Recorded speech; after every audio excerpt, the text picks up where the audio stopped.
అందరికీ నమస్కారం.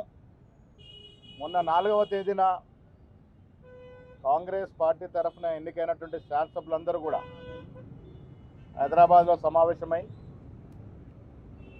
హైకమాండ్కి నిర్ణయాన్ని వదిలేస్తూ ఏకగ్రీవ తీర్మానం చేయడం, మరి వ్యక్తిగతంగా డీకే శివకుమార్ గారిని, జార్జ్ గారిని కలిసి సిఎల్పి నేత ఎంపిక పైన వారిచ్చినటువంటి అభిప్రాయం మేరకు నిన్న ఢిల్లీలో కేసీ వేణుగోపాల్ గారు మెజారిటీ శాసనసభ్యుల యొక్క అభిప్రాయం మేరకు సిఎల్పి నాయకుడిగా శ్రీ యనమల రేవంత్ రెడ్డి గారిని ప్రకటిస్తూ నిన్న ఢిల్లీలో ప్రకటన చేయడం జరిగింది.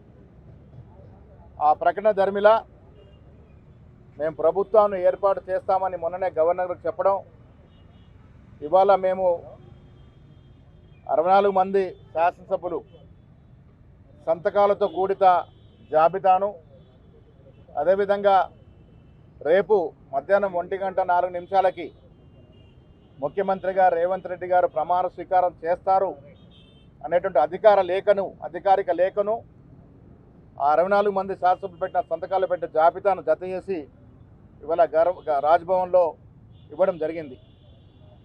వారు లేఖ తీసుకొని రేపు మధ్యాహ్నం లాల్ బహదూర్ స్టేడియంలో 1:04 ప్రమాణ స్వీకారానికి కావాల్సినటువంటి ఏర్పాట్లన్నీ కూడా చేస్తామన్నటువంటి మాట వారు చెప్పడం జరిగింది.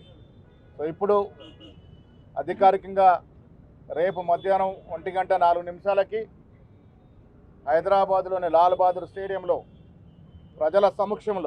వేలాది మంది ప్రజల సమక్షంలో రేవంత్ రెడ్డి గారు తెలంగాణ రాష్ట్ర ముఖ్యమంత్రిగా ప్రమాణ స్వీకారం చేయబోతా ఉన్నారు. మరిన్ని వీడియోస్ కోసం ఛానల్ ని సబ్స్క్రైబ్ చేయండి. లేటెస్ట్ అప్డేట్స్ కోసం వాట్సాప్ ఛానల్ ని ఫాలో చేయండి. అండ్ లింక్ డిస్క్రిప్షన్ లో ఉంది.